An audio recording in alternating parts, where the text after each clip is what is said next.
Conexão Poder. Oferecimento Titânia Telecom. Soluções para conectar negócios e pessoas.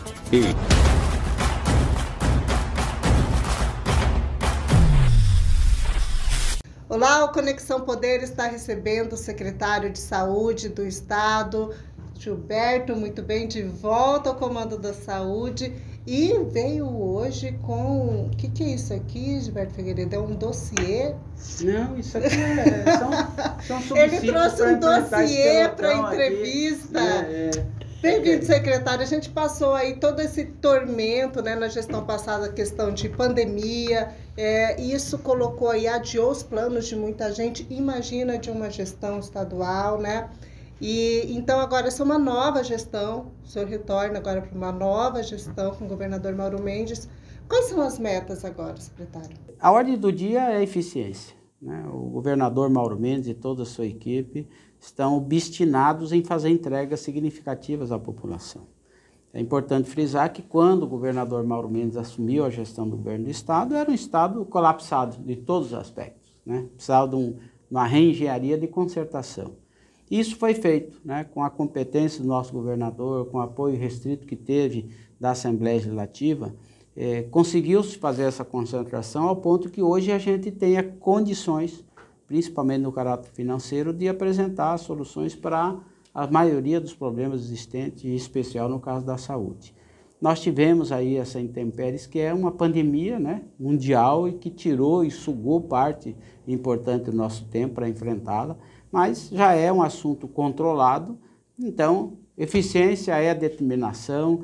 O governador ele quer provar que uma segunda gestão pode ser melhor que uma primeira gestão, e nós vamos provar isso. O governador, a nossa primeira-dama, nosso secretário-chefe da Casa Civil, o governador, enfim, todos os secretários estão empenhados em fazer entregas significativas à população. E na saúde não é diferente. A saúde é, sim, um gargalo grande, que nós temos desafios grandes pela frente, e nós queremos que o cidadão perceba a melhoria na saúde. Os investimentos que estão sendo feitos na saúde, eles são históricos no Mato Grosso.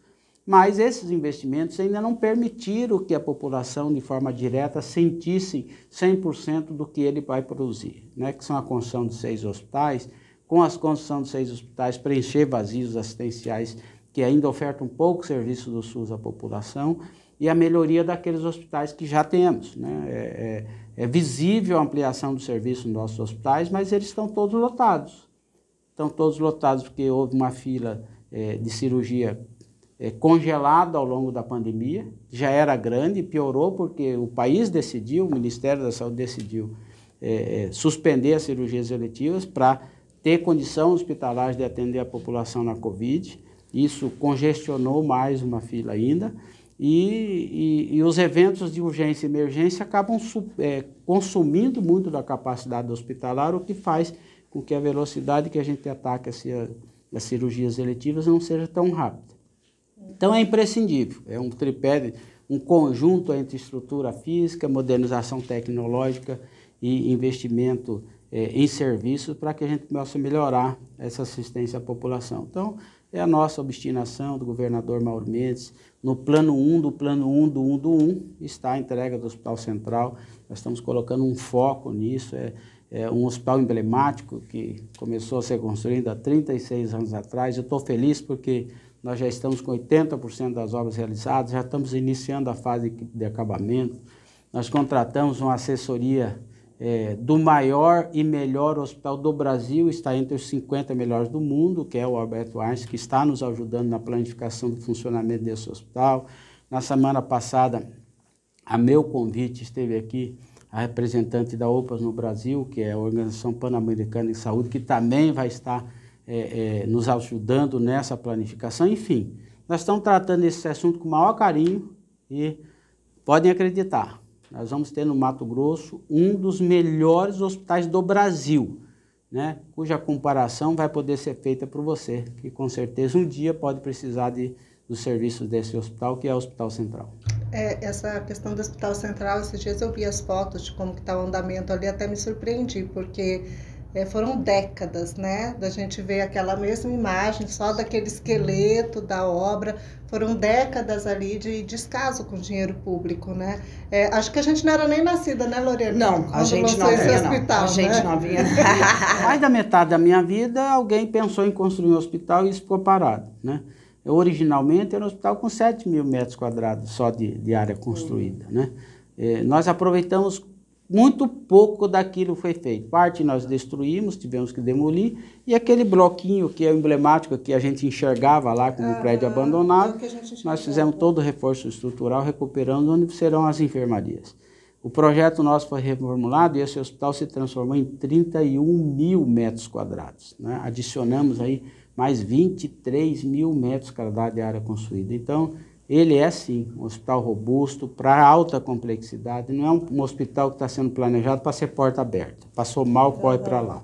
É um hospital que vai ser trabalhado com pacientes regulados para nós centralizarmos e resolver aquilo que não tem resolutividade nos outros hospitais regionais, que é a alta complexidade. Então, ele com certeza será um hospital que vai ter um investimento substancial. Para se ter ideia, só na parte de equipamentos, nós estamos falando de algo em torno de 150 milhões de reais, que vai ser o que tem de melhor de ponta hoje na medicina, né, comparado aos grandes hospitais. Então, é um carinho especial do nosso governador, da primeira-dama, é o meu sonho como executivo. O dia que eu entregar, e se Deus permitir, entregar esse hospital, eu já vou me sentir realizado no mundo público, né? Já posso ir para casa cuidar da família, mas eu tenho certeza que essa entrega é a mais substancial. É lógico que nós estamos construindo outros 5 hospitais, né? Um é a Cinfra, fazendo o Hospital Júlio Biller, também que está num bom ritmo, e os outros 4 hospitais regionais, cujas obras já iniciaram no interior, que preenchem os vazios assistenciais que eu tanto falo, né? Às vezes, se não bonito, vazio assistencial, o que é isso? É onde uma região está desprovida, né, de equipamentos de saúde para atender a população. Então, esse cidadão está tendo que se deslocar, às vezes, 1.000 quilômetros para ter um atendimento. Quando a gente distribui os equipamentos de saúde de forma estratégica, nós diminuímos essa circulação, buscamos resolutividade regional, né, muito mais próximo da casa do cidadão, e desafogamos os outros, né? O que se fala é que vem todo mundo para Cuiabá. Vem todo mundo para Cuiabá, porque é a capital, é aqui que está o maior número de equipamentos de saúde, de profissionais, isso é igual em qualquer estado brasileiro, né? Mas nós queremos desafogar isso. O cidadão não vem para Cuiabá porque ele adora só vir para Cuiabá, ele vem porque aqui está a planificação da saúde, aqui foi feita contratualização com o município, que é a gestão plena, para atender, né? Não é correto afirmar que ele desaba aqui sem nenhum planejamento. Se um cidadão que está no interior, ele veio para Cuiabá para fazer um procedimento cirúrgico, é porque foi planificado, contratualizado com o município de Cuiabá, que recebe para fazer isso. Mas as deficiências existentes hoje criam essa dificuldade para a população. Então, eu tenho certeza que quando esses hospitais, todos eles, quero frisar para a população, todos os novos hospitais, nascem maior do que qualquer um hospital que nós temos hoje. Eles foram planificados para não ter necessidade de ampliação para os próximos 20 anos. E eles vão nascer com requinte de qualidade, talvez não exatamente igual ao Hospital Central, porque tem uma característica diferente, né? Mas vai ser tudo de primeira. O cidadão que entrar em hospital do governo do estado, desses que nós estamos construindo, vai sentir que ele está num mundo que não é o normal, né? Como é naqueles que estão sendo reformados. E muitos hospitais nossos já podem entrar e sentir a diferença que acho que está no hospital privado, na clínica privada. Essa é a vontade nossa. Nós, quando assumimos, nós deixamos claro que o nosso entendimento não é porque é público que tem que ser ruim, né? Nós temos direito de ter um serviço de qualidade, instalações de qualidade para sentir segurança quando a gente necessita da saúde. E saúde, logicamente, é a prioridade 1, né? Ninguém faz mais nada se não tiver uma boa saúde. Então, nós vamos perseguir com determinação, com foco nisso, em fazer entregas, né? O governador tem batido muito nisso. Agora, o nosso foco é a eficiência.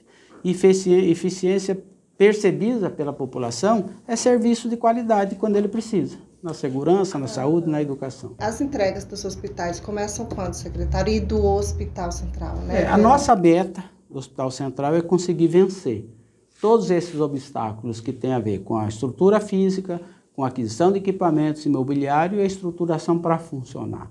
funcionar um hospital é muito mais difícil que construí-lo, né? E nós estamos colocando como meta dezembro desse ano, né? É uma meta desafiadora, mas para nós as metas têm que ser desafiadoras. Por mais que ele possa entrar em funcionamento no início do ano que vem, que é assim, importante frisar para a população, que nenhum hospital dessa natureza aperta um botão e ele funciona 100% no primeiro dia. Ele tem uma rampa de atividade, né? Que é sistemas, que é treinamento de pessoal, ou seja, todo hospital tem um planejamento que ele vai sendo ligado, né, ao longo do tempo. Mas a nossa meta é que a parte estrutural, aquilo que depende de mobiliário, de equipamento, de estrutura física, esteja toda concluída até dezembro, para que a gente possa, nessa planificação com o Albert Einstein, conseguir já no primeiro semestre do ano que vem, apertar o botão e começar a funcionar, que é atender a população. No caso do Hospital Central. Os hospitais regionais, o prazo contratual é de 2 anos, né? A gente torce, já tem uns que já está mais adiantado que outros, mas esse período de chuva atrapalha muito, porque é quando faz a fundação das obras. E a fundação das obras, com a chuva, realmente compromete. Vira, né? a fundação, né? Virar a fundação. Mas o de Juína, de todos, é o que está um pouquinho mais adiantado, mas eu quero crer que assim que termine esse período chuvoso, as construtoras consigam recuperar aí um certo atraso. Mas são 2 anos, ou seja, 2023, 2024, lá pelo final de 2024, é que provavelmente nós vamos estar em condição de começar a fazer esses hospitais entrarem em operação. O senhor falou aqui no início da questão das cirurgias eletivas, da pandemia, de toda a situação que a gente passou, e o governador Mauro Mendes também disse em discurso na Assembleia que a fila do SUS é vergonhosa. Teria cerca de 10 a 20 mil pessoas na fila para fazer cirurgias eletivas e que a meta é zerar essa fila. Como é que o senhor viu essa declaração? O senhor acompanha essa situação também? Como é que vão trabalhar? Ele disse que já passou essa tarefa para o senhor. É um desafio, um dos desafios que eu tenho, né, colocados pelo governador, e não é uma fala apenas do governador, né? Essa é a voz corrente de todos nós. E é né? a realidade. Minha, do governador, dos deputados, da população em geral, dos secretários municipais de saúde, e não é uma característica específica do Mato Grosso. Eu recentemente, a questão de umas semanas atrás, eu participei da primeira reunião do CONAS, né, que é o Conselho dos Secretários Estaduais de Saúde, com a nova ministra. E esse assunto de cirurgia eletiva estava na pauta. O Ministério da Saúde vai lançar agora um novo programa para enfrentamento das cirurgias eletivas, e ele já sai do Ministério da Saúde atrás do que nós fizemos aqui. Vamos adiantar 30% do valor para os estados. Nós adiantamos 30% desde o dia que nós lançamos aqui. Né? O governador colocou 104 milhões à disposição. Nós patrocinamos, ou seja, nós colocamos na conta dos municípios, daqueles que apresentaram o plano, 30% do valor do plano adiantado. Aqui em Cuiabá nós aprovamos um plano de 17 milhões e eu depositei na conta da prefeitura 5 milhões antecipadamente para esse programa, para contratar procedimentos na rede privada, para você ter ideia. Os municípios, todos os municípios estão... Por que a gente fala dos municípios?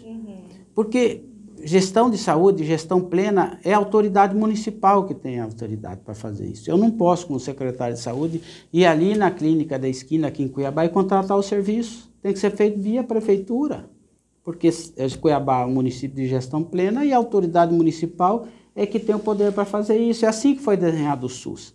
Então a gente fez um plano, estamos contando com o apoio dos prefeitos, dos secretários para operacionalizá-lo. A melhor performance desse plano está no consórcio Telespires, realizou mais de 80% daquilo que foi planejado. Das cirurgias eletivas. Né? Então, a pandemia contribuiu para aumentar essa fila, que não é verdadeira. Né? Para se ter ideia, quando a gente olha para o sistema chamado CISREG, que é um sistema de regulação, tem duas frentes. Uma que é administrada pelo governo de Mato Grosso, que é mais ligada a procedimentos de maior complexidade. E existe uma outra administrada pelo município de Cuiabá, que tem autonomia para ter uma fila, para ter um CISREG para fazer isso. No sistema do município de Cuiabá tem 100 mil pessoas teoricamente numa fila. Teoricamente. Porque essas pessoas não estão todos numa fila. seguramente eu posso afirmar que no mínimo 60% dessa fila não existe. No mínimo. Né? Vou dar um exemplo. Na fila do governo do estado, ou melhor, no sistema, aponta 40 mil pessoas que estão lá. Aí essa pessoa foi numa unidade, lançaram no sistema, depois ele desistiu, foi numa outra unidade, lançaram em duplicata, de repente fez o procedimento, não deram baixa, muitos já foram a óbito, muitos desistiram, não precisa mais, enfim. Você tem uma informação que não é boa.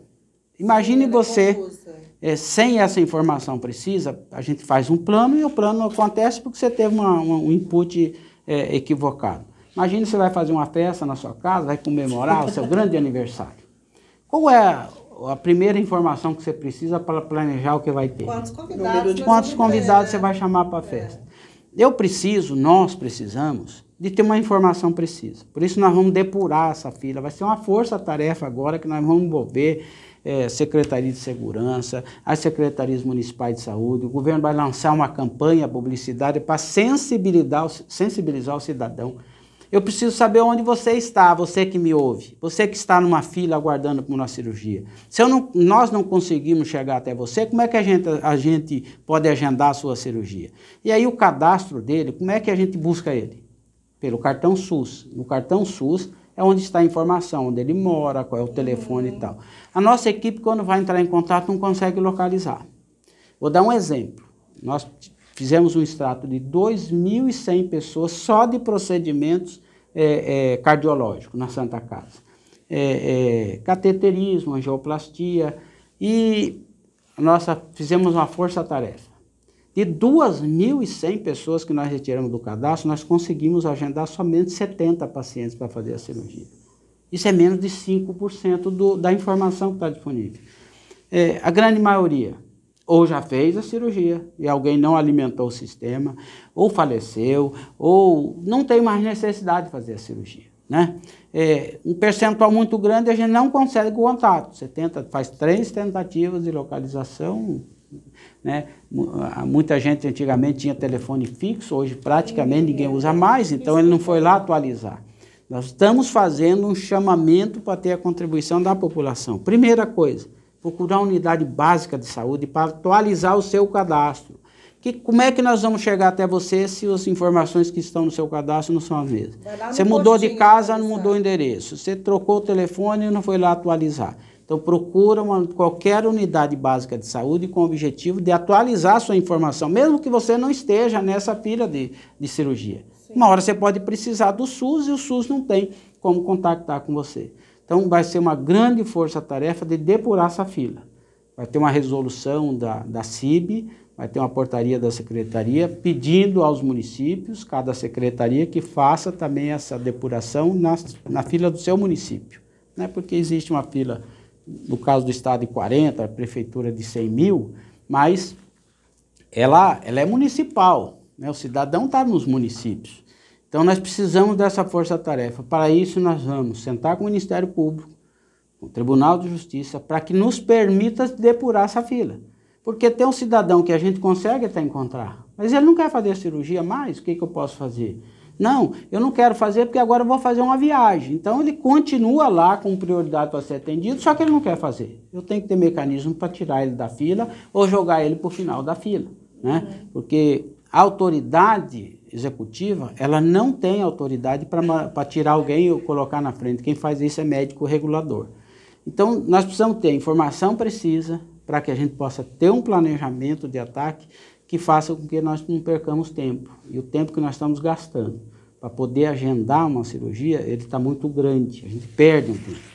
Como muitas pessoas entraram nessa fila, os seus exames não têm mais validade. Nós precisamos atualizar o exame para fazer risco cirúrgico, essas coisas todas. Então, mesmo antes da cirurgia, tem uma etapa necessária a ser executada que consome atendimento, tempo, consultas, exames, etc, etc. Não é uma coisa tão simples assim, você liga e fala, ó, Joãozinho, vem aqui que agora nós vamos fazer essa cirurgia, você chega no hospital, faz a cirurgia e vai embora. Nós precisamos ter retaguarda de leitos. Né? Cirurgia de maior complexidade precisa ter leito de UTI reservado. Né? Vai fazer uma angioplastia, pode ter uma intercorrência e esse paciente necessitar ir para um leito de UTI. Eu tenho que ter o leito de UTI disponível lá, não é simplesmente chama 50 e aí acontece lá alguma intercorrência, precisa ir para a UTI, ela está lotada, né? Então, para qualquer cirurgia de maior complexidade, tem que ter leitos de retaguarda, em especial de UTI. Tem cirurgia que demanda do paciente ser internado com, no mínimo, 24 horas de antecedência e depois da cirurgia ele ainda vai permanecer 2, 3 dias hospitalizado. Então, essa estrutura hospitalar precisa estar à disposição e ela já está colapsada.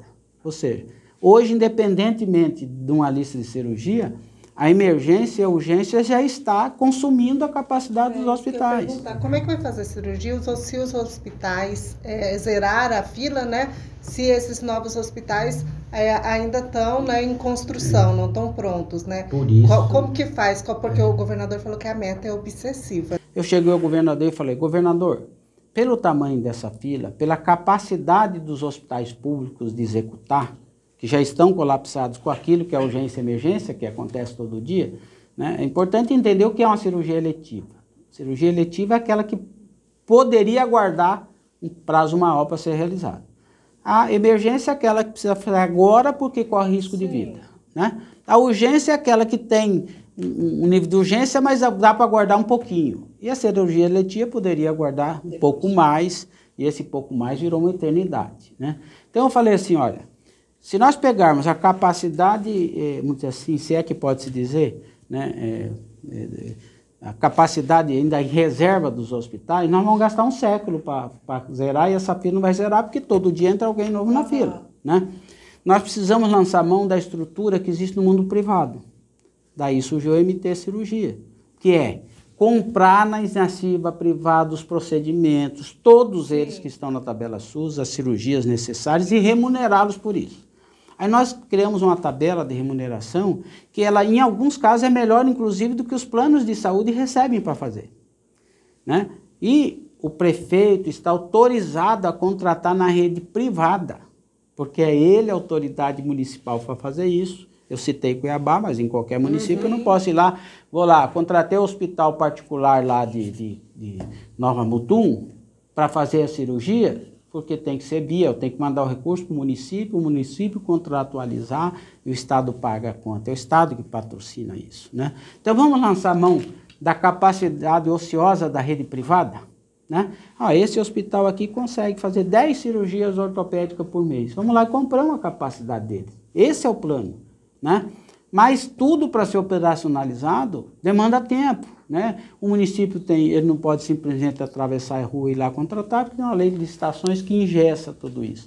E agora que esse sistema está sendo azeitado, agora que os municípios começaram a entender, engrenar, né? E o maior caso de sucesso é o consórcio Telespires, não resta dúvida, e nós vamos fazer evento para replicar a experiência deles, para auxiliar os municípios que têm menos capacidade. Então, assim, não é nada proibido.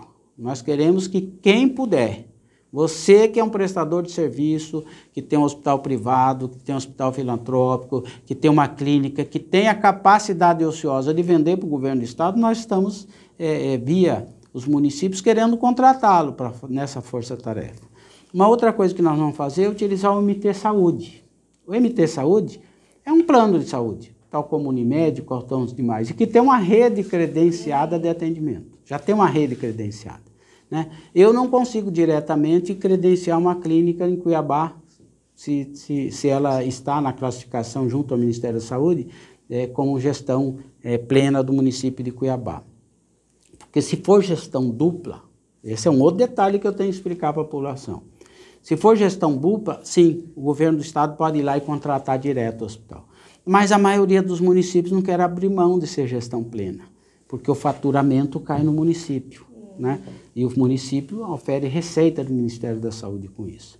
Mas com o MT Saúde, nós vamos fazer aqui, como é órgão de governo, né? É o próprio governo contratando o governo, Secretaria de Saúde contratando o MT Saúde, principalmente naquilo que é judicializado, nós vamos utilizar o MT Saúde, que vai fazer o procedimento na rede privada, como se o cidadão segurado do plano fosse, né? É como se ele vai ser atendido na rede privada, e quem paga é o governo do estado pelo procedimento que seja feito. Secretário. O secretário, doutor já foi saúde, né? Já foi promovido. Você viu que ele elogiou bastante essa questão do consórcio do Norte, né? Exatamente. E aqui, né, na Baixada Cuiabana, como que tá? Porque é onde tem a maior densidade populacional, né? Exatamente. Só complementando, pelo que eu entendi que o senhor fala, quer dizer, a solução do problema da saúde do estado está nos municípios. Quer dizer, o estado depende dos municípios para resolver. É aquela coisa, Tostines vende mais porque é fresquinho porque vende mais. Essa situação. Eu não quero ser irresponsável de querer jogar no colo dos municípios essa responsabilidade. É de todos. O SUS é um sistema universal de atendimento, o maior do mundo, né, que tem um corpo bastante grande e um coração pequeno para bombear sangue para tudo isso. Então, ele é gestado de forma tripartite. Tem aquilo que é atribuição do governo federal, que não consegue fazer tudo, né, e os estados e municípios absorvem atribuições do governo federal. Tem as atribuições do governo do estado, que não consegue fazer tudo e que também acaba precisando dos municípios nessa realização. E tem municípios que têm atribuição municipais e que também não fazem e acaba, por conseguinte, caindo no colo do estado. Quer ver um exemplo? Parto parto normal, parte que não é de alto risco. Isso é uma atribuição que deve ser resolvida na atenção básica de saúde. Mas tem município que não faz seus partos. E aí vai para onde? Vai para o hospital regional. O hospital regional, vou dar um exemplo do Hospital de Sorriso, que está, vamos dizer assim, totalmente colapsado. Por quê? Porque ele está fazendo uma atividade que não deveria estar sendo realizada no hospital regional. Então não sobra leito para fazer cirurgia, não sobra centro cirúrgico para fazer. Por quê? Porque você está lotado com atividade que não é atribuição dele. E aí, quando você constrói um hospital regional, a tendência do município onde ele está sediado quase transforma o hospital regional no municipal. Então, assim, nós precisamos de uma ação convergente em que todos os entes entendam o que é necessário para benefício da população. O que sempre foi discutido como dificuldade é o financiamento. O governo do estado está aportando os recursos para isso. Mais do que o próprio Ministério da Saúde, o plano nosso aqui, ele é mais viável economicamente para ser executado por qualquer município do que o plano de cirurgias eletivas do Ministério da Saúde. Porque o Ministério da Saúde vai lá e faz os procedimentos pela tabela SUS, no máximo 2 vezes a tabela. Aqui tem procedimento que está no nosso plano que paga 5 vezes mais do que o Ministério paga, que é atrativo para a rede privada. Quando nós calculamos como que nós vamos remunerar para ser atrativo, eu fui atrás eu entrava em clínica particular, eu fui saber quanto a Unimed remunera os prestadores de serviço, eu entrava numa clínica e falava assim, aqui vocês fazem ressonância. Sim. Vocês estão usando toda a sua capacidade? Não. Por que você não vende para o governo do estado a sua capacidade? Mas o governo do estado paga, era aquela imagem de um estado que não pagava. Eu falei, não é mais assim, Então, nós estamos tendo que reconstruir uma credibilidade, até porque o prestador de serviço privado, ele acredita que o governo vai honrar os compromissos que tem. E para todos é bom, porque, imagina, quem investiu num tomógrafo, numa clínica privada, não está usando 100% disso, é um alto investimento, ele vai usar a capacidade dele, vai amenizar no seu custo, vai oferir receita, então é bom para todo mundo. Então, eu não posso dizer que, assim, a responsabilidade é dos municípios, é nossa. E se nós não tivermos discernimento, pensar de forma convergente, não tem como solucionar um ente sozinho. Não tem um super-homem aí que vai, nem por mais que seja a vontade do governador, do secretário. E aí tem um assunto que gera um colapso. Esse assunto é a capital. Onde estão o maior número de atores envolvidos na saúde? As clínicas, os hospitais, estão concentrados, os profissionais de saúde estão concentrados aonde? Aqui. Na capital, na Baixada Cuiabana, né? Cuiabá e Várzea Grande, Sinop, Rondonópolis, nos grandes centros. Sim. Se não houver essa predisposição desse diálogo, e eu não estou falando no campo político, sim, não é para casar, não precisa apaixonar, precisa só fazer o que tem que fazer, sentar numa mesma mesa e pensar na solução, né? Se não tiver isso, eu já disse para o governador, a solução na saúde do Mato Grosso, ela passa por solução na saúde da capital. Porque existe um negócio chamado PPI, que é o planejamento de onde vai ser realizados os programas, que é um acordo, é um contrato firmado, que é aprovado aqui, vai para o Ministério, e o Ministério assim faz o financiamento. Aí se decidiu, a Cuiabá vai ser responsável para fazer cirurgia tal, para X municípios, que lá no município não tem essa solução. Para isso, o município é remunerado. Não pensa que faz isso gratuitamente, né? E aí, se aquela atividade não funcionar no município, vai colapsar. O que eu estou querendo dizer é que se Santa Casa, nós, num acordo, definimos que vai fazer tal procedimento, ela tem que fazer tais procedimentos. Se no HMC está dizendo que vai fazer tal procedimento, é lá que vai fazer, assim no São Benedito. Quando Santa Casa fechou, você se recorda? Santa Casa de Misericórdia fechou, colapsou a saúde por quê? Porque eles atendiam quase 70%, 80% da produção da Santa Casa era para o SUS. Você desliga um hospital, fecha ele do dia para a noite, como é que essa rede ficou colapsada? Acontece se algum hospital público também. Então, assim, as deficiências que existem, seja no São Benedito, no pronto-socorro antigo, no HMC, se lá não tiver resolutividade, vai colapsar também, tal como se fizer a Santa Casa, parar a Santa Casa, se parar o Metropolitano. E os nossos hospitais, como eu disse, eles estão com a taxa de ocupação no máximo, porque eles estão suprindo as deficiências existentes em outros. Não é uma crítica política, mas aqui todo mundo sabe a dificuldade que está há vários anos para isso funcionar, né? Então, é necessário que haja uma ação convergente de prefeitos, secretários municipais, do governo, do Estado, do executivo, quais as condições? As condições necessárias são essas. O governo não tem economizado para aportar os recursos necessários para isso, e eu quero agradecer aos prefeitos que abraçaram essa causa. Nós temos casos de sucesso esparramado no estado, em Paranaíta, em Primavera do Leste, em Lucas do Rio Verde, em Nova Mutum, mas nós precisamos de mais, precisamos daqueles que estão fazendo bem. Desprendimento para ajudar os municípios pequenos, né, para catalisar essas necessidades que existem no município, para realizar na onde tem estrutura que dê conta, né, porque tem município que não tem sequer um hospital. Nem na rede privada, para ele ir lá e contratar, ele precisa contar com uma estrutura de saúde que está no outro município. E por todos serem gestão plena, o que eu estou dando um exemplo é o seguinte, que se Poxoréu, vou pegar Dom Aquino, não tiver um hospital, nem privado, nem público, para resolver os seus problemas lá, ele vai ter que resolver isso em outro, que pode ser em Primavera, pode ser em Rondonópolis, e aonde esse plano vai estar? Na mão do prefeito do município, sede que executa. Então, ele precisa dessa articulação e o prefeito precisa também estar aberto a ajudar o município vizinho, porque o município vizinho não vai conseguir lá no município dele contratar por causa da gestão plena, né? Então, o SUS tem essas amarras que, por mais que a gente tenha o dinheiro na mão, você tem que seguir uma norma vigente com uma certa dificuldade para executar. Então, não é atribuição só dos municípios, é um conjunto. Nós temos tido um diálogo permanente com o COSEMES, que é o Conselho dos Secretários Municipais de Saúde. Eu sou o secretário que nunca faltou uma reunião da CIB. Minto, eu faltei, só quando eu fui colapsado, quando eu estava num leito de hospital. Em 4 anos, pode-se pesquisar, eu sou o secretário mais presente na reunião com os secretários para discutir isso, né? Na próxima semana nós vamos ter a primeira reunião do ano. E essa convergência com municípios é muito importante.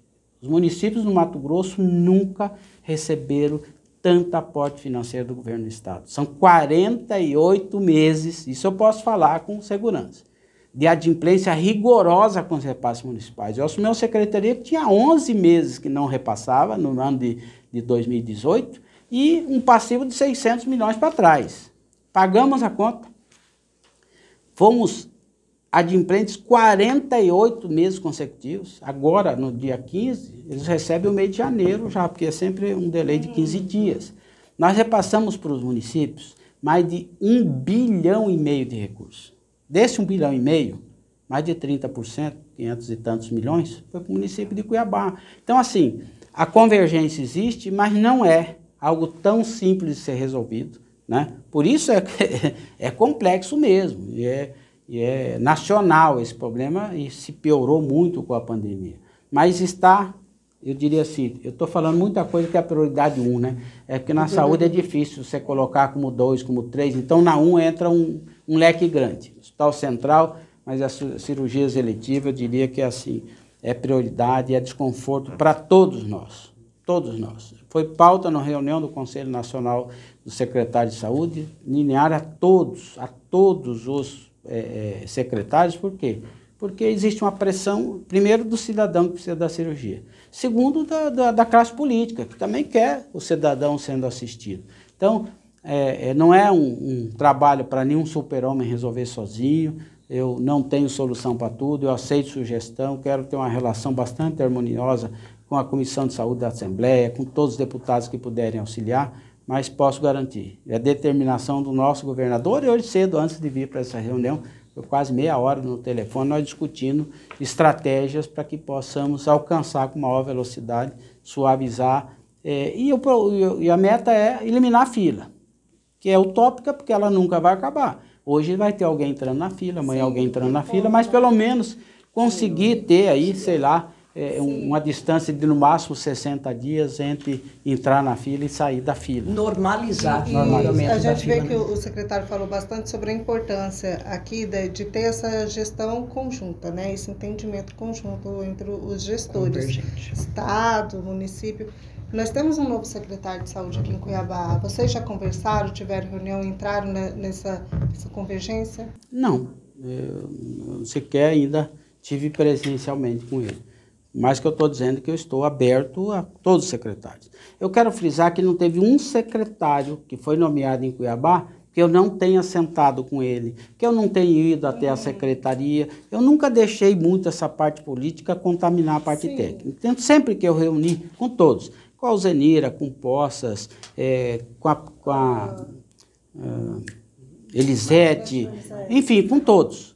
Eu sempre uso a seguinte frase: vamos fazer o seguinte, vamos nós aqui no campo técnico pensar no cidadão que precisa do nosso trabalho e vamos deixar essa questão da rixa política de lado. Eu não tenho encomenda do meu governador para boicotar, para fazer nada disso. Mas se nós aqui como técnico, nós aceitarmos essa relação, não vai acontecer, né? Então, eu estou à disposição para sentar, estou à disposição para ouvir o município. Qual a dificuldade de executar o plano se nós mandamos o recurso antecipadamente, né? Então, eu estou aberto a isso, não tenho nenhum problema, tenho uma ótima relação com, eu diria assim, com 140 municípios eu tenho uma boa relação, né? Eu tenho dificuldade aqui, porque essa rixa política compromete, mas pode consultar o secretário Gonçalo, que faz um grande trabalho. Eu estou presente em todas as reuniões. O município de Cuiabá tem assento na diretoria do COSEMES, né? E às vezes, quando há essa rixa, eu peço para o COSEMES, pelo amor de Deus, faça uma intermediação, pensando no cidadão, de como a gente vai executar isso. Então, predisposição da minha parte, eu tenho convicção que a capital tem que ser protagonista nessa solução. E se não tiver esse interesse, né, aí vai ser difícil resolver. Já que o assunto está aqui em Cuiabá, então nós vamos continuar e não estamos falando ainda de política, né, Márcia? Mas nós tivemos aí recentemente a intervenção do Estado na saúde de Cuiabá, que foi determinado pela Justiça. Depois também tivemos a suspensão dessa interdição e agora, nos próximos dias, aí uma indefinição, quer dizer, está suspenso, está com o município, o governo do Estado saiu, e essa intervenção gerou algumas situações em que o Estado chegou a agir. O senhor participou, construiu o plano de ação, participou dos trabalhos da intervenção. Como é que foi esse processo, secretário? Não. E qual a expectativa, né, agora dessa decisão? Né, é importante frisar que no momento, primeiro, não foi o governo do Estado que queria fazer a intervenção. O governo do Estado cumpriu uma determinação do Tribunal de Justiça, né, que determinou ao governador nomear um interventor. Não determinou ao governador, enquanto o Estado administrar a saúde do município. Nomeie um interventor que tenha essa função aqui, especificada pelo Tribunal de Justiça. E quando e lógico, eu fui chamado ao Palácio para discutir o assunto. E desde um primeiro momento eu falei ao governador, e essa decisão nossa foi muito convergente, do governador, eu, o secretário-chefe da Casa Civil, assim, primeiro, não pode ser eu não posso ser secretário de Estado e secretário municipal ao mesmo tempo, eu vou ficar trocando. Não, num primeiro momento eu deixei claro que seria uma incoerência, porque eu ia sentar do lado da mesa, ia demandar para mim como secretário de Estado, eu ia decidir, ia voltar para outro, isso não ia dar certo. Está vendo isso em outra esfera. Exatamente. Né? Então, eu não... chegamos num consenso que não poderia. Segundo, que por fato de eu ser político, né, eu já fui vereador, fui candidato, cogitam por aí que eu posso vir a ser candidato, então vão achar que nós vamos utilizar isso como um mecanismo político. Então vamos escolher um técnico que vai ter uma missão técnica de chegar lá e fazer. Por isso foi escolhido o Dr. Lugo, um procurador de Estado, que já foi procurador do município, para a tarefa. E ele com toda a autonomia. Ele montou a equipe, ele convidou. Ele conversava, ele fazia alguma pergunta, ele pedia ajuda, sim. Mas eu não tenho um ofício da Secretaria de Saúde do município de Cuiabá demandando alguma coisa para o governo do Estado. Até porque o tempo que ele teve lá foi um período que deu para fazer diagnóstico. Para não falar que não teve uma de mim para ele. Né? Já tinha feito com a secretária que estava em exercício e fiz para ele para abrir os leitos de UTI Covid. Que na capital não tinha um leito de UTI Covid em funcionamento pelo governo municipal. E eu fiz ofício no dia, no outro dia tinha leito aberto de Covid no pronto-socorro pela prefeitura, ação do interventor. Né? Mas não há intervenção do secretário nesse aspecto, né? Em relação a isso. Eu nunca torci para que isso acontecesse, não estou lá com o secretário torcendo para cair mais pepino na minha mesa para administrar, já tem um monte de coisa para resolver. Né? E, infelizmente, ele também não teve tempo para reestruturar isso. Essas decisões que são por curto tempo, elas mais atrapalham do que ajudam, na minha opinião. Mas é um assunto judicializado, né? Parece que tem que o pleno fazer análise e tomar uma decisão disso. O que eu torço é para que funcione a saúde de Cuiabá. Eu ouvi um negócio que eu achei assim, pelo amor de Deus, só pode ser brincadeira, que aquele pequeno período de intervenção foi o que estrangulou a saúde de Cuiabá. Não. Está estrangulado há muitos anos. E quantos dias faz que o Tribunal de Justiça tomou a decisão de suspender a decisão? Quantos dias tem? A intervenção foi bem curta, né? Mais de mês já, né? Uma semana. Já tem mais de mês, né? Acho que olha, o que aconteceu depois disso? Que o município reassumiu. Continua faltando tudo nas unidades básicas, o colapso continua. E a desculpa sempre é a falta de recurso. Para quem não sabe administrar, não tem recurso que dê. Então, precisa realmente fazer uma engenharia, ter que clarificar. E era isso a função do interventor. Falou, a situação é essa, a saúde deve tanto, a saúde tem uma receita de tanto, tem um colapso aqui nisso, e agora vamos fazer um plano de ação para resolver isso. Nem houve tempo para fazer isso. Mas eu torço para que o secretário, quero reforçar, para que o secretário municipal em exercício, ele consiga apresentar as soluções, que não é a solução apresentar para mim, para o governador, ele tem que apresentar para a população. Né? Quais são as ações previstas para alterar esse status que está aí? Né? Então, eu torço para que funcione, não torço para que haja manutenção de intervenção, não é isso. Eu torço e estou à disposição, se ele quiser sentar para conversar, Secretaria de Portas Abertas, todos os secretários. Eu costumo dizer que Mato Grosso tem 142 secretários de saúde. Né? Sou eu somado a todos os outros. Então, não é diferente aqui para a capital. Se quiser, estamos à disposição para tentar ajudar, buscar, identificar onde estão as dificuldades, porque praticamente São Benedito está parado, porque que tem estruturas, né? Eu diria para você, 20% do antigo pronto-socorro não está fazendo nada. Está lá, cama, leito, tudo estocado. Quer dizer, nós precisamos de equipamento funcionando e tem equipamentos parados. Por quê? Porque o prestador de serviço não quer prestar serviço, porque está 4, 5, 6, 7 meses sem receber. E aí não tem jeito, né? Não vamos colocar a culpa no prestador de serviço contratado, nas pessoas jurídicas, não são entidades filantrópicas. Precisa contratar serviço, precisa pagar. Então, isso está gerando um colapso que nasce lá na unidade básica de saúde, congestiona UPAs e policlínicas que não dão conta e colapsa hospitais, que acabam fazendo aquilo que é atenção secundária, trazendo para os hospitais. Né?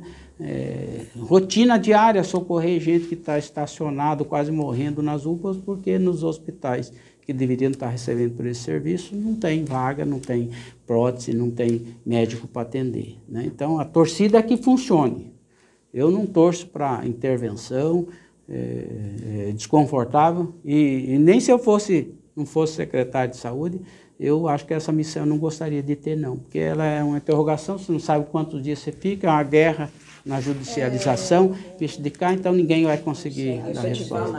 A gente acompanhou toda essa questão da intervenção e a gente viu ali durante todo esse período um clima bastante hostil, né, secretário? Né? A gente viu, né, ali, parecia até uma guerra como se fosse política, né? Nós vimos até aquela cena lamentável ali de servidores soltando fogos depois que terminou, né, foi suspensa a intervenção. E é uma injustiça com servidores, inclusive os efetivos, que não tem coloração partidária. Ele fez um concurso, ele vai servir a qualquer gestor, né? Aí, de repente, ele vai auxiliar um interventor numa informação, ele já vira inimigo da administração, depois que o outro sai, persegue. Ou seja, é muito desconfortável, esse clima é desconfortável, ele é um clima hostil mesmo, né? Poucos são aqueles que estão à disposição quando chega um interventor para ajudar, né? E principalmente o servidor efetivo, ele quer ver mudança nisso, né? Eu sei que, né, no mundo dos contratados pode até ter aquele penduricalho que é político e tal, mas a grande maioria dos servidores da saúde são responsáveis, eles querem melhor para a população. Eu não tenho dúvida que o trabalhador que está lá na unidade básica de saúde, ele quer o básico para prestar um bom serviço à população. Mas se chega um paciente, ele não tem o básico, ele não tem soro, ele não tem o dipirona, não tem nada, vai fazer o quê? Ele se sente... né? Exatamente, ele não está interessado nisso, é isso que é. Então, quando chega alguém que dê resolutividade, para eles é o sonho de consumo, né? O que todos querem, eu tenho certeza absoluta que a maioria dos profissionais que atuam, maioria absoluta, que atuam, né, nas redes municipais, na rede estadual, eles querem o melhor para a população. Eles escolheram uma profissão que, para trabalhar na saúde, tem que amar, tem que gostar, tem que estar na corrente sanguínea, né? E é muito difícil quando chega um paciente e você não tem estrutura básica para atender. Estrutura básica para atender não é apenas ter prédio, não é apenas ter uma escrivaninha na frente, é ter aquilo que são insumos básicos necessários para fazer um curativo, para fazer uma prescrição que está dentro do rol da atenção básica de saúde, para fazer um pré-natal, para as unidades de saúde da família conseguir fazer aquilo que é o escopo deles. Mas sem o mínimo de estrutura, só temos custo de folha de pagamento, e aí a resolutividade não acontece. Mas acredito que tenha sido bastante desgastante para o Estado ter que... Foi intimado a montar uma equipe ali para essa intervenção, aí teve toda essa movimentação para se montar a intervenção, se começa a trabalhar na intervenção, aí é suspensa a intervenção, aí tem todo esse clima de hostilidade também, aí deve ter mantido ali, está suspensa a intervenção, mas a equipe está ali, caso tenha que voltar essa intervenção. E assim, é muito desconfortável, é um clima que já não era bom antes, né? Só piora com uma decisão desse tipo, e o tempo que se demora para tomar as decisões, né? Na saúde deveria ter uma velocidade maior. Essa indefinição, ela gera um certo desconforto de planejamento, se perde ao longo do tempo. Muitas coisas que precisariam ser identificadas acabam se tornando mais difíceis de ser identificadas. Isso aconteceu no início do ano, né? Quer dizer, aquela coisa de já estão há 30 dias... Então, há 30 dias nessa conversa, olha, foi a intervenção que causou isso. Qual vai ser o veredito do Tribunal de Justiça é tomar a decisão. Não tem intervenção, mas tomar uma decisão. Essa interrogação fica gerando que algumas pessoas que, de repente, que estão na tarefa de apresentar a solução, fiquem meio com o pé no freio e falam assim, não sei se eu vou ficar aqui, se eu não vou, né? E na saúde tudo é para o dia seguinte. Então, é muito importante. Eu torço porque o Tribunal de Justiça, o mais rápido possível, dê uma solução para isso e que a solução seja perene. Mas eu torço primeiramente para quem está lá, na função, nesse momento, que faça a tarefa de casa. E a tarefa de casa, ela precisa, primeiro, um diagnóstico preciso, sem paixão. Essa é a realidade, está aqui a realidade hoje. Nós temos isso aqui de dívida, temos aqui tal, e aonde que é o caminho para solucionar? Isso que qualquer gestor vai fazer. Foi o que nós fizemos quando assumimos. Quando nós entramos, nós sabíamos o que nós devíamos, onde estava o colapso e precisava atacar isso. É preciso ter desprendimento até para admitir as eficiências que tem. Porque o que eu noto é que quando se fala, não, mas está tudo perfeito, está tudo perfeito. Como pode estar tudo perfeito onde existe uma sequência de afastamento, de secretário sendo afastado por corrupção, por uma série de fatores? Não está tudo perfeito. Se qualquer um de vocês for visitar uma unidade básica, basta perguntar lá, e aí, não está faltando nada? Vocês foram supridos, então isso? E qualquer gestor pode fazer isso. Eu não posso falar que está tudo perfeito na saúde do Estado, por quê? Porque ainda não está. Enquanto tiver um cidadão esperando por uns procedimentos que é importante para a vida dele, não pode se dizer que está tudo bem, né? Temos deficiência, sim, temos que buscar melhoria, e temos deficiência em hospitais que nós buscamos melhorar. Todo dia chega a carreta de equipamento nos nossos hospitais. Olha, eu estou falando isso tem quanto tempo? Porque o atraso tecnológico de quando não se investiu na saúde é tão grande que você não consegue fazer isso no mês de um ano, até porque tem um caixa para você administrar nisso, né? Mas admitir que tem deficiência já é um primeiro passo para buscar a solução. Agora, se eu falar, não, está tudo perfeito, está tudo maravilhoso, não tem uma fila, está todo mundo sendo bem atendido, fio a cabeça num buraco, faço de conta que está tudo bem, aí não vai resolver mesmo. O senhor falou, elogiou os profissionais de saúde, né, óbvio que não colocou todo mundo no mesmo pacote, e a gente tem visto uma polêmica muito grande em relação a piso de enfermagem, ao piso dos enfermeiros, ser revogado. O senhor tem acompanhado essa questão? Como é que está vendo isso? Pode realmente ser revogado? Olha, também esse é o assunto que teve na pauta do Conselho Nacional do Secretário de Saúde com o Ministério da Saúde. Esse é um assunto que vai ser deliberado em CIT, que é a Comissão Intergestora Tripartite, com assento no Ministério, secretários municipais de saúde e secretários estaduais. Num primeiro plano, qualquer cidadão fala é justo, é necessário remunerar bem o profissional da saúde, em especial enfermeiros que praticamente são carro-chefes na maioria das unidades de saúde. Não tem nenhum gestor, eu nunca ouvi um gestor falar assim, não, eles não merecem essa remuneração. O grande problema é como fazer. Quando você toma uma decisão dessa, vem junto uma despesa que não está prevista nos orçamentos municipais. Eu até diria assim, na Secretaria de Estado de Saúde, o governo conseguiria absorver isso? Com certeza, conseguiria absorver isso.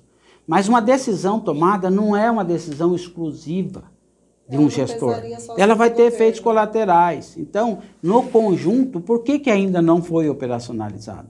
Porque isso envolve todas as redes, envolve todos os servidores que atuam nos hospitais federais, né? Da IBSER. Essa decisão tomada obriga os governos estaduais e os municipais a fazer. E tem município que não vai ter condição financeira de arcar com esse custo, né? Então é preciso fazer uma engenharia de como fazer, onde que vai vir o financiamento para isso. E é isso que está sendo discutido nesse momento. É justo o pleito. Eu já dei declaração que sou a favor e torço para que o país valorize os profissionais que são importantes na área da saúde, né? Talvez recursos que foram utilizados nesse país para outras coisas, na minha opinião, deveria ser priorizado. Por exemplo, a Copa do Mundo. Quantos bilhões foram usados na Copa do Mundo desnecessariamente, cujo investimento deveria ter sido feito na educação, na saúde? Eu conseguiria torcer para o Brasil participando de uma Copa do Mundo fora, mas não ver o dinheiro sendo derretido como foi aqui, com VLT, com construção de estádios, esse tipo de coisa. Então, o que falta para o país, no meu entendimento, é priorizar, né? Se nós queremos efetivamente mudar, é priorizar, investir naquilo que precisa. Priorizar a saúde é importante para o país. Há muito tempo a saúde não tem sido priorizada. Muito tempo.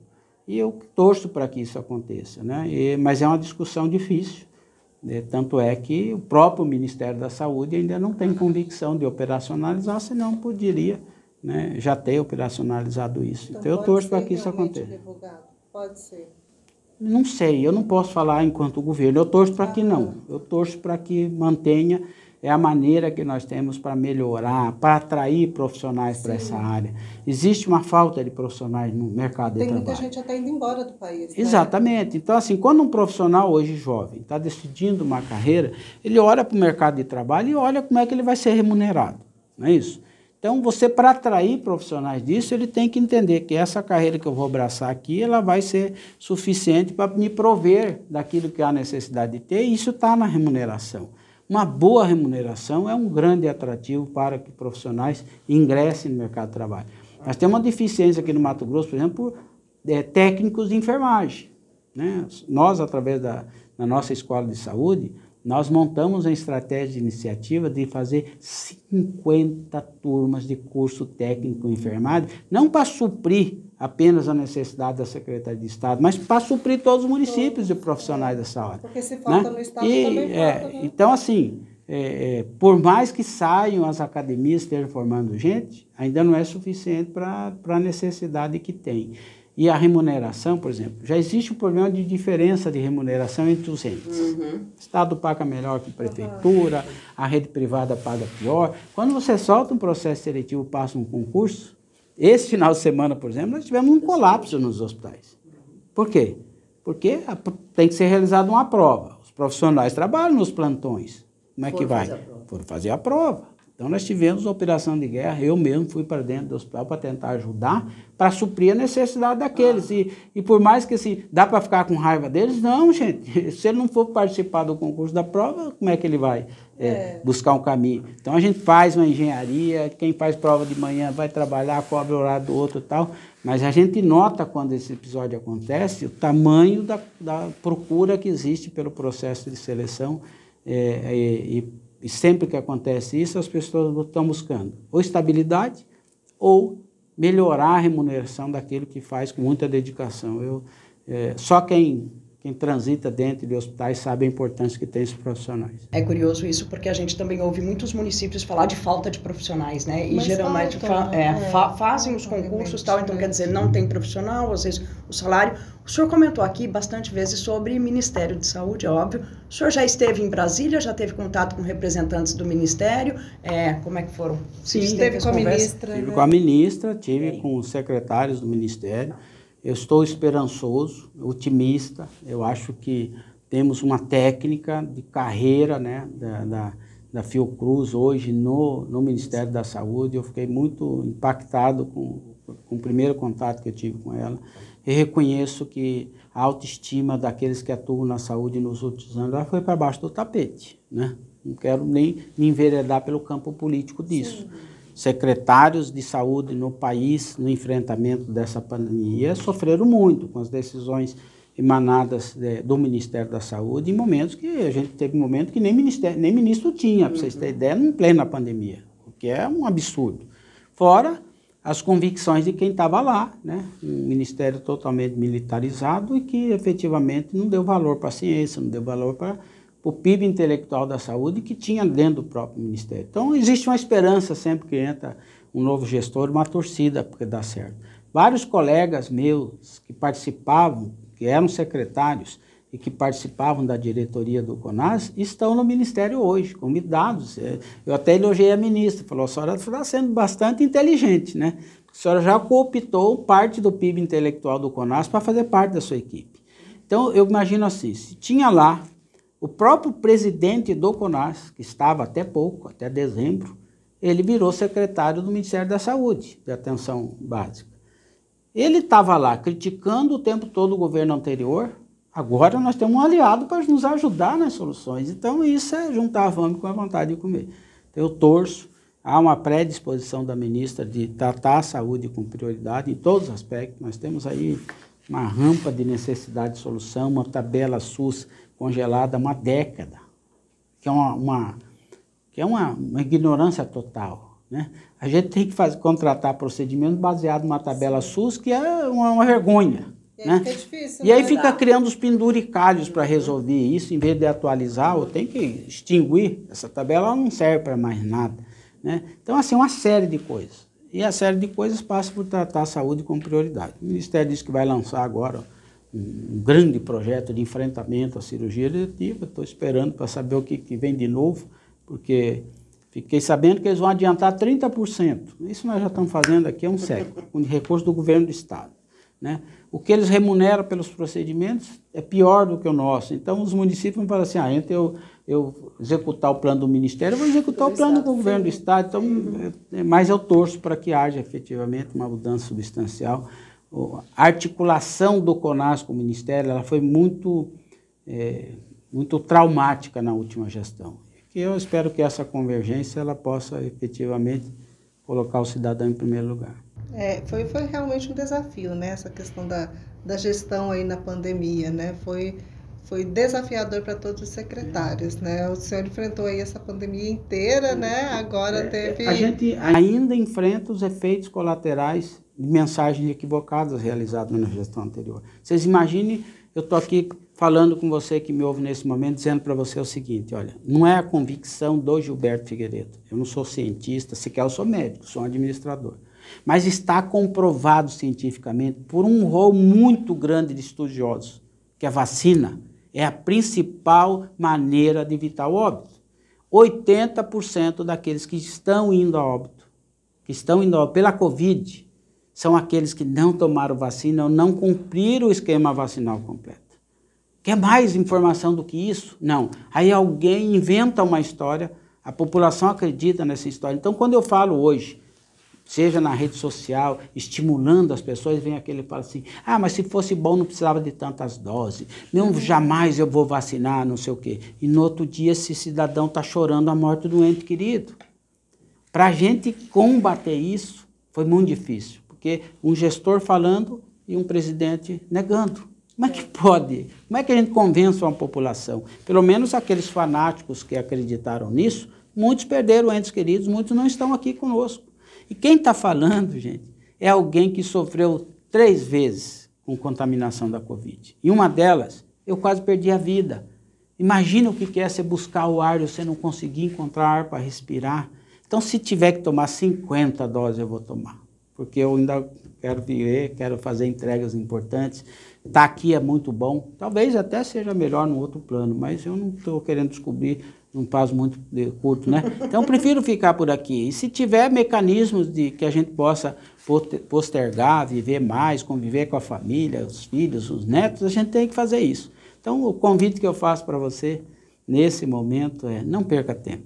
Vacine. Tem uma vacina, uma nova vacina chegando, que é bivalente, né? Que já serve para cepa original e para Ômicron, ou seja, a ciência aprimorando. Então, não deixe de vacinar, mas é difícil para todos os nossos secretários combater um negacionismo que houve, que trouxe comprometimento. Olha que o país, o Brasil, era até então um exemplo mundial de melhores coberturas vacinais, era caso de sucesso no mundo, o PNI, que é o Plano Nacional de Imunização, né?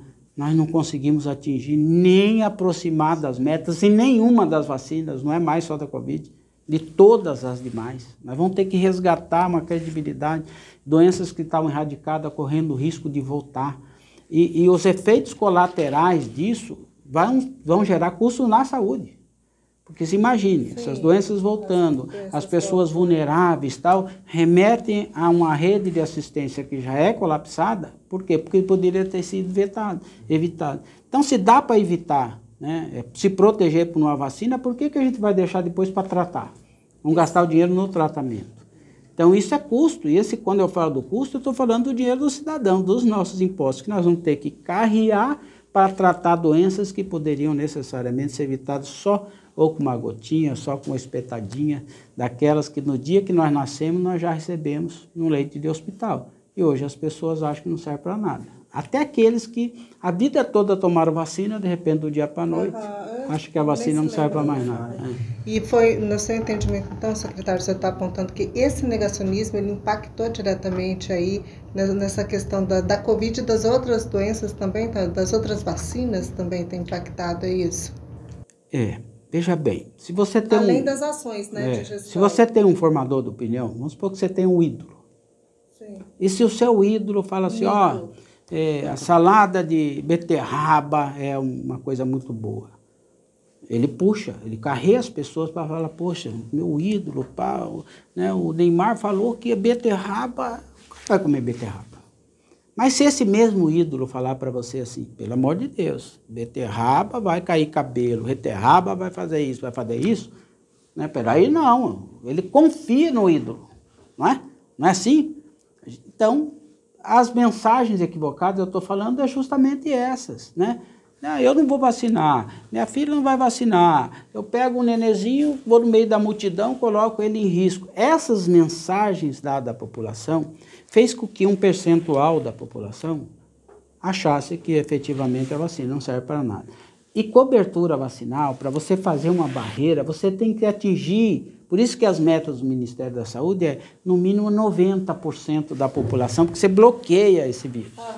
Quando você tem um volume de pessoas, não estamos discutindo apenas o risco à vida dele, nós estamos discutindo a coletividade. Sim. Então isso impacta muito, né? É como a dengue, você está lá, tem um foco lá no meio do bairro, o mosquito, ele 100 metros para cada lado, ele é tua, né?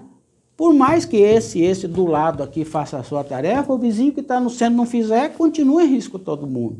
Então, a vacina tem que ser um pensamento de coletividade, né? A vacina, é importante que a pessoa entenda que até os 18 anos, ela é lei, obrigatória. Está no Estatuto da Criança e do Adolescente. Você pai, você mãe, você tem a obrigação de fazer isso. Acima disso, tudo bem. Aí eu vou decidir se eu quero ou não, por conta disso, mas é lei. E se colocou na lei é porque é imprescindível para a saúde pública, para controle do coletivo, né? Então, eu acho que essas mensagens, elas trouxeram para nós um desconforto grande, né? Tinha momentos que eu falava assim, eu não aguento mais, eu não tenho mais energia para convencer a população. Primeiro, a angústia para chegar a vacina, lembra? Sim, era uma Todo mundo queria ser prioritário. Todo mundo queria ser Eu vacinado. recebi ofício de associação de tudo que é lugar e papa. Ali, que eu né? tenho comorbidade. Então, aí chegou a vacina. Teve gente que foi para fora, né, buscar a vacina. Sim. Teve gente que fraudou aqui. E aí chega a vacina. Quando chega a vacina, aí você tem uma força trabalhando contrária. E pasme, né? O Brasil é o país que mais vacinou. Então, quer dizer, eu sou contra, mas investir para acontecer, que é uma incongruência, não dá para entender nem politicamente. Por mais que eu fosse contra, eu vou ter que me comportar com aquilo que é o correto eticamente para a população. E aí eu vi que não só do expoente principal, mas de outros grandes formadores de opinião entrando nessa seara aí, nessa Viber que deu uma mensagem equivocada para a população, triste, né? E que a gente vai ter que reconstruir essa credibilidade, né? É muita campanha, muito esforço, né? Agora tem municípios oferecendo prêmios. Vocês imaginem. Ó, vamos sortear. Sim, tem. A gente vai lá, vamos respirar. Sabe a isca, aquele chamariz que você tem para uma reunião, né? Vamos fazer uma reunião. Pô, reunião, ninguém gosta aí, mas você fala assim, não, vai ter lá vamos assar uma cabeça de boi, vai ter não sei o quê. Então essa é a isca. A isca vai ter que oferecer. Tem gente que oferece o café da manhã, tem outros que oferecem o brinquedinho para as crianças, ou seja, daqui a pouco vai ter assim, eu acho que já tem município, eu acho que eu já ouvi falar município que vai sortear um carro no contexto para sortear. Então você imagina em que nível nós estamos chegando para falar assim, ó, além de eu vou dar uma picadinha, né? Você vai salvar a tua vida, mas você concorre também a uma Hilux 0 km para isso. Quer dizer, olha que coisa absurda. Quando começou a vacinação infantil, os municípios estavam oferecendo alguma coisa. E eu até acho que, assim, quando se trata da criança, esse ambiente lúdico, de atração, sim, né? Legal. A criança tem medo de uma agulha e tal, então fala assim, não, vamos lá, né? Você vai ganhar um presentinho. Legal. Isso eu acho que são estratégias que são importantes.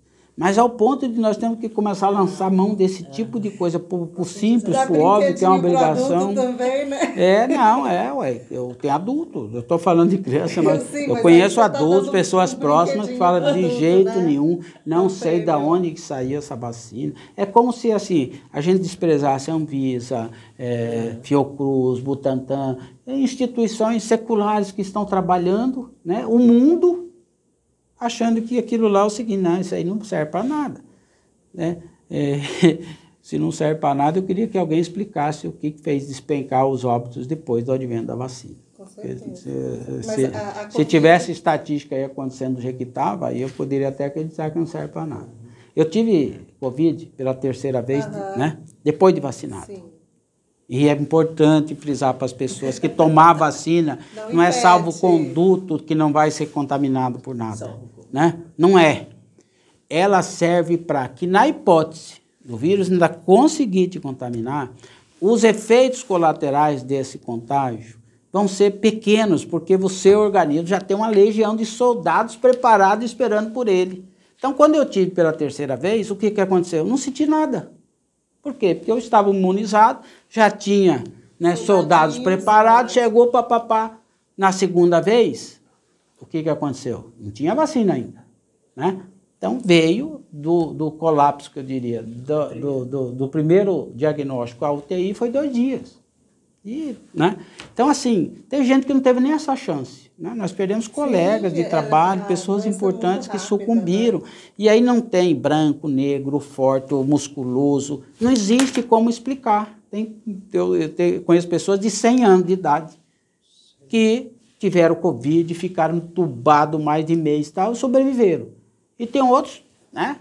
Artista, professor de musculação, de tal, e que sucumbiu. Então, assim, não tem como explicar.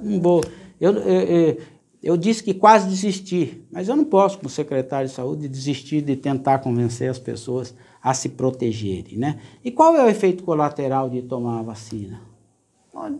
Existem alguns efeitozinhos que de qualquer vacina tem. Outras vacinas, a gente pode tomar aí lá da própria influenza, aí fica com febre, fica não sei o quê, mas isso é um pingo no oceano perto daqueles que não sentem absolutamente nada, né? Então, os riscos perto dos benefícios são ínfimos, né?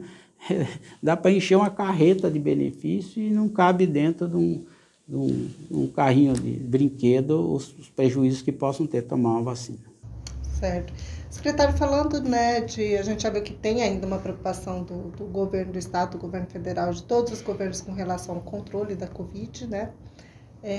E aí eu queria falar um pouco sobre outro assunto, antes da gente encerrar, que é sobre a distribuição de medicamentos abaixo de canabidiol. A gente viu, foi aprovado aqui na Assembleia Legislativa, né, foi sancionado, foi aberto um processo licitatório, que são para atender aí diversos casos, né, especiais, digamos assim, né? Qual que é a previsão? A quem serão fornecidos esses medicamentos? Como que isso vai funcionar? Essa é uma demanda que precisa deixar claro por que isso, a Assembleia teve que atuar nisso. Porque não está pacificado isso no SUS. Lembra que eu disse que o SUS é um gigante com coração pequeno? Então, as novas tecnologias que são apropriadas no SUS, seja de um serviço novo, né? Seja de um medicamento novo, que o SUS se aproprie para disponibilizar para a população, existe uma equipe, um setor chamado Conitec, que é cientistas que aprovam a introdução daquilo à luz de uma série de estudos realizados. Então, existe uma comissão no Ministério da Saúde e existem comissões estaduais nesse campo. O que nós fizemos? Quando chega uma demanda desse tipo, e vai lá para o governo, e o governo manda para a Secretaria de Estado se posicionar a respeito do assunto, essa equipe especializada vai desbustar em cima do assunto para falar, não, esse medicamento pode, não pode, tal. A Conitec já avaliou os efeitos do canabidiol em algumas doenças, que já está consolidado isso. E em outras não. Em outras não há comprovação científica da eficiência da utilização disso. Isso é que leva ou não a esse produto ser inserido no SUS. Aonde que vai aprovar a introdução de um novo componente na assistência farmacêutica? Na CIT. Está aqui os estudos realizados, queremos implementar para esse público, assim que vai ser a dispensação disso, etc, etc. A CIT, que é a Comissão Intergestora Tripartite, é a autoridade máxima no país sobre isso, aprovou, isso é incorporado ao SUS, e aí o Ministério da Saúde, se ficassem decidido que é ele que vai bancar isso, é ele que compra, é ele que distribui e nós entregamos aos pacientes. Como não existia pacificado isso e os pareceres, eu tenho ele, eu encaminhei, entreguei para deputado, entreguei para o governador, né? Na resposta que fizemos, olha, esse assunto está nesse estado.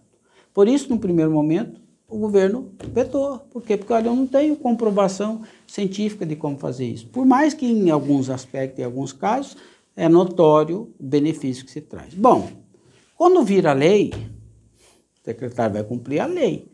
Então, agora eu estou operacionalizando cumprir isso. Esse é um assunto, por exemplo, que virou legislação estadual, né? Parece que agora em São Paulo, em vários lugares e tal. Por quê? Porque a angústia do paciente que precisa, ela se torna mais forte. Então, eu fico feliz se eu puder, como secretário, disponibilizar para aqueles que precisam disso, é o que nós vamos fazer. Tanto é que lançamos, né? Provavelmente vai ter que importar esse tipo de medicamento, né? Então, nós estamos fazendo e cumprindo a lei. E vamos disciplinar também de que forma. É importante frisar que não é assim, eu quero tomar esse remédio. Um médico vai ter que decidir isso, vai ter que prescrever isso.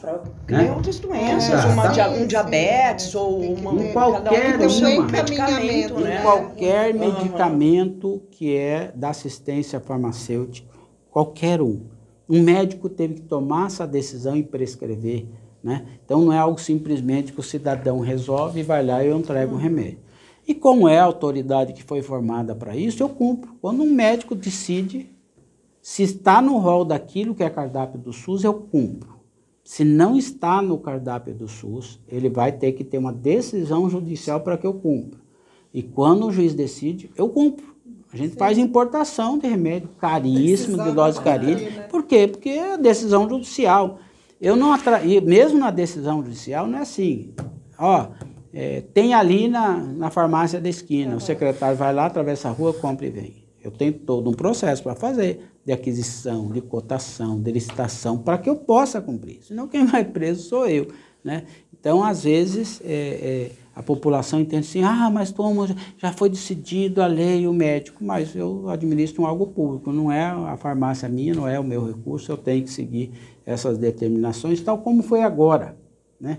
Isso me oportuniza explicar a decisão que gerou que o Estado deveria pagar uma dívida com a Prefeitura, né? Primeiro, o Estado, eu sempre admiti que existia resto a pagar, né? E fomos amortizando de 60 milhões, na minha conta, na minha esteira, tinha 18 milhões ainda a ser pago. Só que em 2020, o município entrou na justiça, judicializou o assunto que nós estávamos tratando no campo administrativo. Eu pagava um programa para 140 municípios com Cuiabá dentro. Fui amortizando. Nunca fui lá falando, você paga só 140, tira Cuiabá daqui. Jamais fiz isso, né? Tem regras para pagar, resto a pagar. Não é eu que escolho o fulano, o querido do rei, pago. Bom, antes de zerar essa conta, o município entrou na justiça. No momento que foi judicializado, tirou a minha capacidade administrativa de fazer isso. Agora o juiz deu uma liminar, apontando 32 milhões. Na minha conta não deu 32 milhões. Por que eu não devo? No meu entendimento. Eu não devo? Não, o governo não deve. Eu não devo nem um centavo. O que acontece? Parte daquilo que ele ajuizou em 2022, eu amortizei, paguei. Quando paguei, mesmo que tinha uma ação, paguei os municípios, eu paguei lá junto. Então já não era mais 32. E parte, eu acho que não tem direito, porque não executou o serviço. Não é porque no governo anterior baixou uma resolução, fez uma portaria, que a portaria, X milhões para um programa, para subsidiar no pronto-socorro, no São Benedito, não quer que seja. Só que estava atrelado a executar, ter uma produção, e essa produção não existiu, não fez a cirurgia, não é justo, eu vou pagar para o que não aconteceu.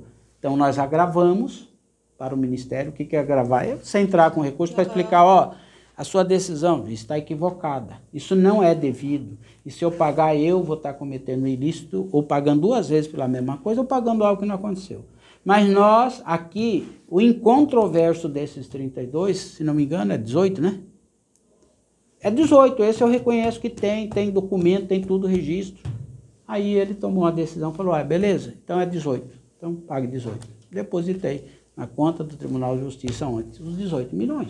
Né? Então, o gestor, ele faz aquilo que a legislação permite, se protege.